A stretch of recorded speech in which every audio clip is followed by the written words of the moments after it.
Hoje nós vamos iniciar o estudo do livro de Josué.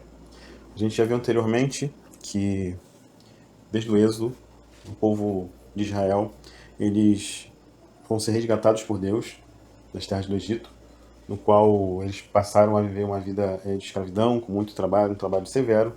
Eles clamam a Deus e, assim como José, ainda no livro de Gênesis, disse que um dia Deus iria visitar o povo, e de fato Deus ele visitou o povo de Israel, retirou eles do Egito, guiou ele durante algum tempo no deserto, onde Deus fez grandes prodígios e maravilhas no meio do povo, e Moisés, né, foi esse grande guia, tanto da saída do Egito, como por todo o tempo que eles estiveram no deserto. Então Moisés morre, não podendo possuir a terra, porque em determinado momento ele desobedece uma ordem de Deus. Em seu lugar fica Josué, filho de Num. Ele já é apresentado no final de Deuteronômio. Na verdade, desde o começo o nome dele é citado, mas como seu sucessor apenas em Deuteronômio. Então a gente começa os chamados livros históricos. A divisão da Bíblia Sagrada, ela tem as suas variações, mas comumente aqui no nosso país a gente adotou a divisão que a gente vai trabalhar aqui. Os 5 primeiros livros eles vão compor o que nós chamamos de Lei, Pentateuco ou Torá. Esses 3 nomes que a gente pode falar. Lei, né, porque a gente já viu, o próprio texto fala no livro da lei. Então essa é toda a lei de Moisés. Torá é o seu nome hebraico e Pentateuco é o seu nome em grego. Só que a partir de agora a gente vai começar a ler os livros históricos, no qual eles vão narrar justamente a história do povo de Israel, mostrando a mão de Deus na história desse povo. Os livros históricos eles são compostos por 12 livros, que são Josué, Juízes, Ruth, 1ª e 2ª Samuel, 1ª e 2ª Reis, 1ª e 2ª Crônicas, Esdras, Neemias e Esther. Após isso, a gente vai iniciar os livros poéticos. Qual é a grande máxima desde os livros históricos? Quando a gente chegar nos livros poéticos, a gente vai falar sobre eles. Mas qual é a máxima dos livros históricos? Como eu disse, é justamente uma narrativa que vai contar a história do povo de Deus, né, e a ação de Deus sobre a vida deles. Diferente do que a gente viu até agora, né? Tem as leis, as ordenanças. A partir de agora a gente vai ver, basicamente, nesses livros que a gente vai estudar agora, né? Nesses 12 livros, a gente vai ver sobre a história de Israel. A gente vai ver toda essa narrativa. Hoje a gente vai começar, então, o livro de Josué, que uma divisão interessante, né, que eu vi acerca dele, a gente dividiria essa história desse livro em 4 partes. A primeira parte é do capítulo 1 até o capítulo 5, que vai nos narrar essa preparação de Josué e do povo de Israel, para eles então entrarem, né, e a entrada deles na terra de Canaã. A segunda parte é do capítulo 6 até o capítulo 12, que vai mostrar o processo de conquista da terra de Canaã, né, vai mostrar eles vencendo e ocupando as terras. Do capítulo 3 ao capítulo 21, a gente vai ver a divisão das terras. E no capítulo 22 ao 24, né, que é o encerramento, vai ser um desafio à unidade e obediência. Então, dessa forma, a gente dividiu o nosso estudo. Então, hoje, a gente vai começar a falar sobre essa entrada em Canaã, né, toda essa preparação, que ela vai do capítulo 1 até o capítulo 5, mas hoje nós vamos falar sobre Josué, capítulo 1, capítulo 2, capítulo 3 e capítulo 4. Vamos iniciar a nossa leitura de hoje. Bom, a primeira parte desse capítulo vai ser justamente Deus animando Josué. Deus falou isso com Moisés lá atrás, que ele precisava animar esse homem, porque a gente precisa entender 2 questões que a gente pode perceber na vida dele. Toda a trajetória em si do povo, né, e a responsabilidade de assumir no lugar de Moisés seriam motivos suficientes para que alguém ficasse bastante preocupado. Você suceder um grande líder é uma grande responsabilidade. E por isso Josué ele precisaria então ser tão animado, motivado e estimulado. Moisés fez isso, né? Em Deuteronômio a gente viu. E aqui agora Deus está animando Josué. Vamos ler do versículo 2 ao versículo 3. Moisés, meu servo, está morto. Prepare-se agora e passe este Jordão, você e todo este povo, e entre na terra que eu vou dar aos filhos de Israel. Todo lugar em que vocês puserem a planta do pé, darei a vocês, como prometi a Moisés. Então aqui é Deus, ele reanimando e falando, né, que José poderia ficar tranquilo que Deus estava com ele, ele ia abençoar, ia dar a terra. O texto continua dizendo, né, do versículo 1 ao versículo 9, vai continuar dizendo que Deus vai então relembrar a extensão da terra e vai dizer que os inimigos não resistirão. Eu destaquei alguns trechos de alguns versículos que são Deus animando Josué. No versículo 5 a gente vai ter: assim como estive com Moisés, estarei com você. Não deixarei, nem o abandonarei. Versículo 6: seja forte e corajoso. Versículo 7: tão somente seja forte e corajoso, para que você tenha o cuidado de fazer segundo toda a lei que o meu servo Moisés lhe ordenou. Antes da continuidade, eu quero falar sobre isso aqui. Deus ele fala algumas vezes nesse início aqui desse capítulo 1, essa frase, né? Seja forte e corajoso. Só que me salta muito aos olhos esse aqui, porque ele diz que ele precisava ser forte e corajoso para que você tenha o cuidado de fazer segundo toda a lei. Então, nós precisamos ser fortes e corajosos em meio às guerras, às lutas, às situações, a gente se manter seguindo as leis de Deus. Força, coragem. Por quê? Paulo vai dizer que ele não se envergonha do Evangelho de Cristo. Isso nos implica dizer que, se ele não se envergonha do Evangelho, é porque o Evangelho, de alguma forma, parecia ser vergonhoso. Então nós precisamos ter essa força e essa coragem para que a gente faça tudo conforme o Senhor nos tem ensinado. Nós precisamos ter coragem. A nossa oração precisa ser: Deus me dê coragem para que eu possa fazer algo que é certo. Porque no mundo corrompido, aquele que faz o que é certo, ele geralmente é de alguma forma prejudicado. Nem sempre é fácil, no meio de uma adversidade, a gente cumprir de forma integral a palavra de Deus. Quando tudo está muito fácil, é muito tranquilo. Quando está dentro de um ambiente cristão, é muito fácil. Quando está dentro da igreja, é muito fácil a gente seguir as leis de Deus. Mas quando a gente sai, aí a gente vai ter dificuldade. E é nessa hora que a gente precisa ter força e precisa ter coragem para realmente falar assim: eu vou seguir o Deus de meus pais, Deus de Israel. Interessante, né? Sobre esse posicionamento de coragem e força, a gente vai ver lá no final. Mas eu vou adiantar, porque é um texto conhecido. Quando Josué ele vai dizer: porém, eu e minha casa serviremos ao Senhor. A gente vai voltar a falar isso mais pra frente, com certeza. Mas hoje, dentro desse contexto aqui, essa é uma atitude de coragem e força que Josué teve. Por quê? Dentro do contexto do que aconteceu, é Josué chamando o povo para conversar. Ele vai dizer assim: vocês sirvam os deuses da terra se vocês quiserem. Não me importo com isso. Mas eu e minha casa, nós escolhemos servir ao Senhor. Esse versículo, ele às vezes é muito mal utilizado, como se fosse uma espécie de mantra, né, ou uma promessa. Na verdade, não. Na verdade, é um posicionamento de Josué, coragem e força, para dizer: olha só, eu estou na terra prometida que o nosso Deus nos trouxe para cá. Então, eu e minha casa, a gente vai escolher servir ao Senhor. É um posicionamento, não uma promessa. Então, Josué, ele precisaria ter coragem. E Josué precisaria ter força para que ele cumprisse tudo conforme Deus havia ordenado. A gente vai ver essa força e essa coragem lá no final, quando ele faz essa declaração forte. Seguindo o texto. Outra instrução que Deus vai dar para ele, diz para ele não parar de falar o livro da lei. E disse para ele meditar dia e noite. Isso realmente precisa ser um exercício nosso, né? E nossa ferramenta, nosso estudo aqui, é justamente para que todos os dias a gente possa refletir. E vocês que estão acompanhando já há algum tempo, né, ou alguém caiu de paraquedas nesse vídeo aqui específico, a gente devagarzinho, a gente vai conversando. Eu não estou pregando, eu não estou fazendo um momento de pregação, de culto, não. A gente está apenas conversando, como se eu estivesse diante, né, de quem está ouvindo. Realmente para que a gente possa refletir e meditar na palavra.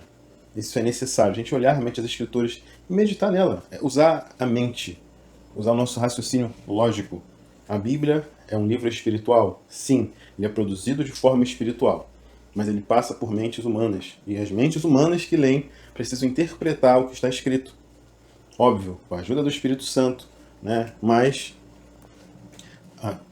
como a gente já leu diversas vezes aqui, a própria leitura nossa leitura que a gente faz alguns textos aqui são claros, não precisa a gente inventar muita coisa.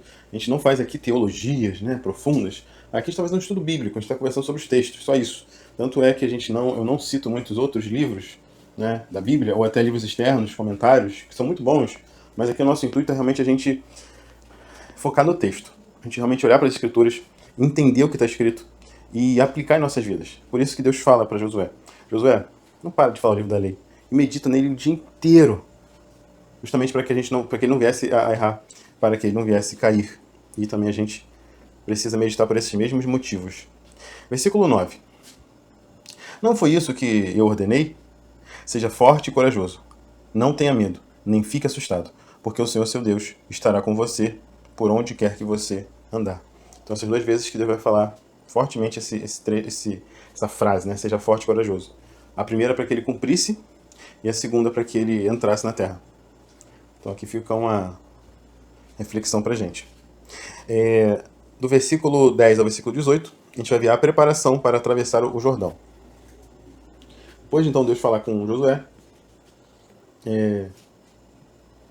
sobre essa motivação, agora Deus vai instruir para que eles possam realmente entrar na terra, começar esse processo de conquista. Josué então vai falar para que eles preparem o mantimento. Por dentro de 3 dias eles passariam pelo Jordão, eles iam atravessar o rio Jordão, e a gente vai ver que eles vão para Jericó. Então, Josué vai convocar os Rubenitas, os Gaditas e meia tribo de Manassés, porque eles juraram a Moisés. Isso a gente já viu essa história anteriormente, mas vou recordar. Essas 2 tribos e meia, eles acharam uma terra, que eles gostaram dela, e pediram para que essa terra fosse então a herança deles. Então eles já possuíram a parte deles. Só que eles fizeram uma aliança com Moisés, um pacto com Moisés, dizendo que os homens iriam para a guerra, até que realmente a terra fosse conquistada, e só depois eles voltariam, né, então, para habitar de fato na terra deles, para que dessa forma eles não fossem infiéis contra Deus. Então Moisés ele vai permitir, e Josué que está lembrando a eles essa promessa que eles fizeram, essa aliança que eles fizeram com Moisés. Eles de fato vão cumprir, né, e vão juntamente com as outras tribos. Josué capítulo 2. Os espias e Raabe. Essa história está do versículo 1 ao versículo 24, que é o capítulo inteiro. Vai nos contar que, em Sitim, Josué ele enviou secretamente 2 espias. Os espias eles vão para a casa de Raabe e eles pousaram lá. O rei de Jericó ele ficou sabendo dessa história, né? E mandou alguém lá falar com Raabe. O texto vai mostrar que ela confirma que realmente eles estiveram ali, mas que eles já haviam ido embora. Só que, na verdade, eles estavam escondidos, né? Ela fala que eles foram, mas eles, de fato, eles ainda estão ali ainda escondidos. E esses soldados, então, que eles vieram, né, falar com ela, eles foram à procura desses homens. A gente vai ver aqui um reconhecimento lindo dela sobre o poder de Deus. E aqui eu vou começar a falar muito sobre isso, porque os próximos capítulos a gente vai ver várias nações, vários povos, vários lugares reconhecendo o poder de Deus. E, infelizmente, o povo de Deus nem sempre reconhecia isso, ou nem sempre o povo de Deus temia isso. Que inclusive a gente vai ver no próximo dia, lá no capítulo 7, o pecado de Acã, que ele vai transgredir uma lei de Deus. Só que aqui, né, Raabe, o texto vai dizer que ela é uma prostituta da terra de Jericó, que é a terra a qual eles estavam, a primeira cidade, né, que eles foram conquistar. A conquista de Jericó é bem conhecida, a gente vai ver uma história bem conhecida, uma das conquistas, a mais conhecidinha assim, que a gente lembra, né, de EBD, né, a gente fala muito sobre isso, mas vamos voltar aqui para Raabe. Então, Raabe ela vai reconhecer o poder de Deus, versículo 8, versículo 8 ao versículo 11. Antes que os espias se deitassem, Raabe foi aonde eles estavam, no terraço, e lhes disse: Bem sei que o Senhor deu essa terra a vocês, e que o pavor que vocês estão causando caiu sobre nós, e que todos os moradores da terra estão se derretendo de medo, porque ouvimos que o Senhor secou as águas do Mar Vermelho diante de vocês, quando saíram do Egito. Também ouvimos o que vocês fizeram com os 2 reis dos amorreus, Seom e Og, que estavam no outro lado do Jordão, aos quais vocês destruíram. E ela vai falando mais coisas aqui, Mas aqui a gente já consegue ver, quando ela reconheceu, sabe o poder, diz que estão todos com medo desse Deus. Interessante que o povo de Israel, infelizmente, não vai ter o mesmo nível de medo, como a gente vai ver no capítulo 7, o pecado de Acã. E justamente é isso, né? Esse pânico que Deus causava entre as nações, elas, primeiro, eram fruto da obediência de Israel, segundo, pelos atos milagrosos, miraculosos e temíveis que Deus estava realizando através deles e no meio deles.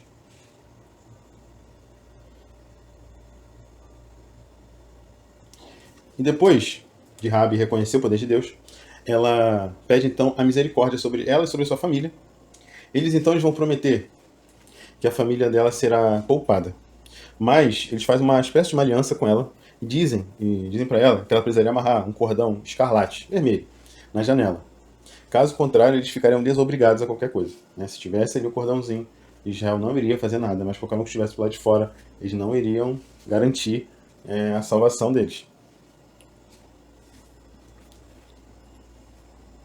Então, sob orientação de Raabe, eles ficaram no monte por 3 dias, até que esses perseguidores eles voltariam, né? Para que eles não fossem pegos no meio do caminho. Eles foram para o monte. Assim que esses homens voltaram, assim que esses homens, né, de Jericó eles voltaram para a cidade, os 2 espias israelitas eles vão e fazem um relatório para Josué, que vão dizer no versículo 24: E disseram a Josué: Certamente o Senhor entregou toda esta terra nas nossas mãos, e todos os seus moradores estão se derretendo de medo por causa de nós.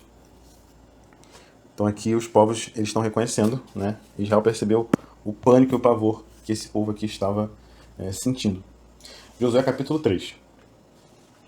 Bom, o texto começa nos dizendo que eles estavam em Sitim e eles estavam indo em direção ao Jordão, Rio Jordão.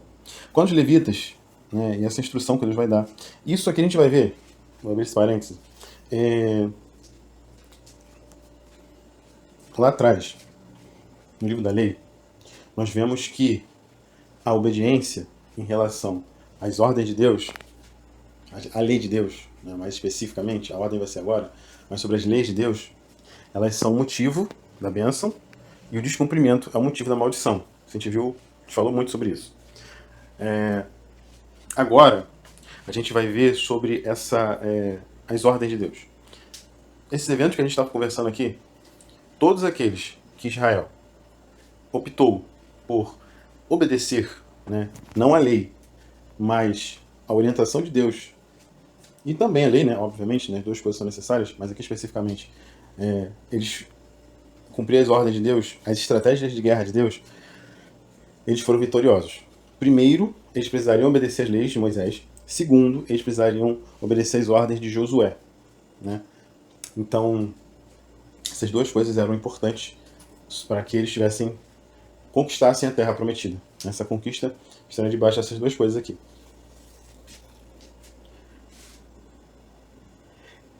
Então, voltando aqui ao texto, Josué capítulo 3, esse capítulo aqui é 1 ao 17 só, são poucos versículos, mas basicamente aqui eu vejo como uma forma de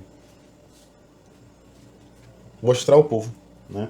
E o texto vai dizer isso, mostrar ao povo a autoridade de Josué. Porque a gente lembra lá atrás que Moisés vai fazer algo muito parecido, né? Quando eles vão passar pelo Mar Vermelho, que ele vai se abrir e o povo vai passar de pés enxutos. E agora, não seria necessário Deus fazer coisas como essa, né? Pragas do Egito, porque eles não estão presos mais em algum lugar. Na verdade, as vitórias sobre alguns reis, né, sobre 2 reis que foram citados, e algumas outras vitórias, conforme eles a gente vai avançando com eles aqui, vão sendo os prodígios e maravilhas que Deus está fazendo no meio dessa geração. Porque essa geração não precisaria mais das 10 pragas. Né? O grande testemunho deles agora seriam as conquistas. Né? Agora é o momento da conquista. Não tem mais momento de preparação e tal. Agora é realmente conquistar a terra. Josué é um livro quanto à conquista da terra prometida.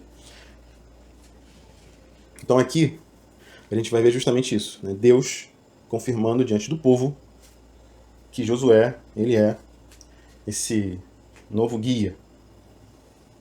Então, sob a orientação de Deus, vai dizer que quando os levitas eles passassem com a arca, o povo deveria ficar uma distância de mais ou menos 1 quilômetro para que eles soubessem o caminho. Né? Ele pede para que o povo se santifique. e ele pede para que os levitas levem a arca. O texto vai dizer que o Rio Jordão ele estava na época de cheia, então era impossível passar com toda aquela gente por ali. Então, a orientação de Deus, aí veja como é que isso é só por obediência e fé. Os levitas, eles iriam andar nesse rio. E conforme eles foram entrando, eles foram pisando na água, o rio, ele vai, diferente do Rio Jordão, né, do Mar Vermelho, ele vai se abrir. Aqui, na verdade, toda a água que vem antes, ela vai se acumular nas cidades anteriores, e a água que vem depois, ela simplesmente vai escoar, né, vai secar. Então, do lado onde vem a correnteza, né, ficou um acúmulo de água, e do outro ficou seco. E com isso, o povo passa por meio do Rio Jordão, com os pés enxutos, porque a água havia escoado, né? O lado que a água havia escoado, o povo vai passar ali de pés enxutos. Josué capítulo 4, vai a continuação dessa história. Versículo 1 ao versículo 24, a gente fala sobre as 12 pedras tiradas do meio do Jordão. O Senhor falou para Josué separar 12 homens e pegar pedras do Jordão. Versículos 6 e 7. Diz assim: para que isto seja por sinal entre vocês, e no futuro, quando seus filhos perguntarem o que significam essas pedras para vocês, respondam que as águas do Jordão foram cortadas diante da arca da aliança do Senhor. Quando a arca passou, as águas do Jordão foram cortadas. Essas pedras serão para sempre por memorial aos filhos de Israel. Eu volto a falar aquele assunto que eu sempre falo quando esse tipo de texto aparece, né? Todos os eventos, todas as coisas, Deus utiliza para que nós venhamos a nos lembrar, né? Que o povo sempre lembrasse, visse os elementos, né? As pedras, a gente vê muitas pedras agora, né? Pedras, montes, para que o povo lembrasse, né? Eram coisas fixas, que era para que o povo lembrasse, né? Ao longo das gerações, quando alguém perguntasse o que é aquilo ali, você vai contar a história, né? A gente faz muito isso, né? Às vezes um pai, uma mãe já passou em algum lugar, aí quando a gente passa naquele lugar, aí o pai e a mãe falam assim: ah, eu já morei aqui, ah, eu brincava muito ali, inclusive ali eu já caí, ralei o joelho e tal. Então, mais ou menos isso, né? Para que fosse uma forma de memorial. Então, Josué, né, a mando de Deus, vai pedir que eles peguem 12 pedras no meio do Jordão, coloquem, né, 12 pedras do lado de fora, e 12 pedras vão ser colocadas aonde os sacerdotes estavam, né? E nessa hora, então, Josué vai pedir para os sacerdotes eles saírem das águas, e quando eles saem das águas, né, o rio volta à sua correnteza natural, volta a correr naturalmente como ele corria antes. Então vai dizer que eles vão se acampar em Gilgal, do lado leste de Jericó, onde ele levantou essas pedras, né? Como eu disse, pedras, 12 vão ficar no rio, onde os levitas ficaram, os sacerdotes ficaram ali na água parados, enquanto o povo passava, né? Porque era isso, os sacerdotes eles caminharam nas águas e ficaram no meio do rio, né? E um lado ficou com água, outro lado ficou seco, o povo passou. Nesse local foram colocadas 12 pedras, e agora em Gilgal foram colocadas mais 12 pedras referentes ao povo que passou.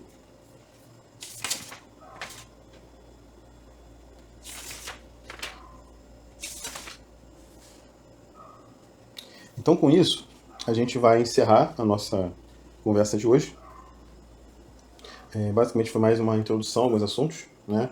A gente viu Deus confirmando o ministério de Josué, primeiro falando com ele, depois apresentando o povo, né? Que ele era realmente um homem separado, né? Assim como Moisés, um profeta, né? Alguém que realmente Deus havia dado autoridade, né? E que a gente aprenda com Raabe, porque ela, apesar de não ser do povo de Deus, ela temia o Senhor. E isso é importante. Nós não podemos ser os que menos temem ao Senhor. Nós precisamos ser aqueles que mais temem ao Senhor. Às vezes parece que alguns que não seguem a Cristo parecem ter mais fé que a gente em algumas situações. Nós, às vezes, ficamos despercebidos quanto a isso e nos apresentamos como pessoas sem fé, como pessoas sem temor ao Senhor. Que a gente não seja esse tipo de gente. Amém? Peço que Deus te abençoe. Eu peço que Deus te dê força e coragem para que você consiga cumprir a palavra de Deus. e para que você alcance aquilo que Deus tem preparado para a sua vida. Tanto aqui, nessa terra, quanto na eternidade. Porque a gente pode eventualmente desistir da jornada, ficar chateado, ficar triste, mas a palavra de Deus é: não, não foi isso que eu te mandei fazer, não é isso que eu te mandei fazer. Mandei você ser forte e corajoso. Tá difícil a jornada? Seja forte e corajoso. Deus é contigo.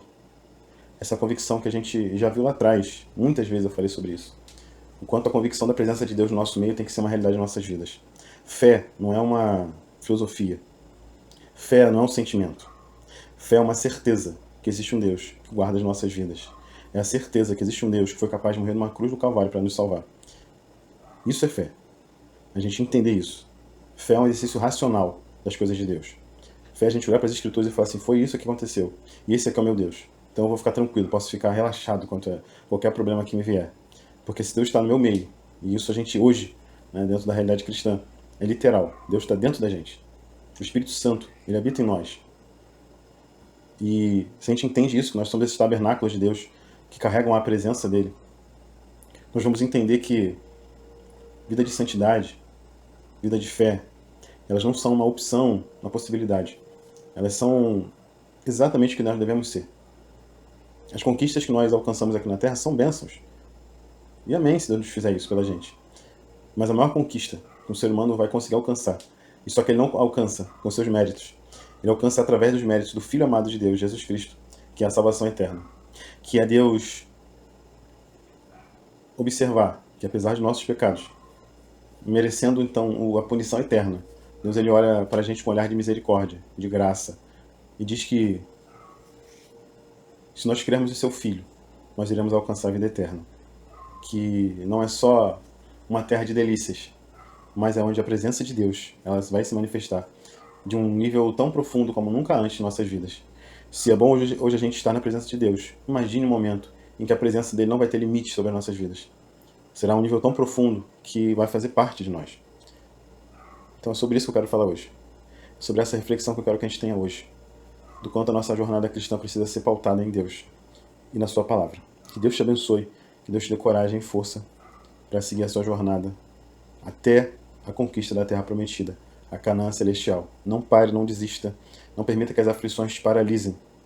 Vá, continue, exerça a sua fé a cada dia da sua vida, porque é através da fé que a gente alcança Deus e alcança então a bênção da terra prometida. Não por obras, mas pela fé no Filho de Deus, Jesus Cristo, nosso Senhor. Deus te abençoe em nome de Jesus. Amém.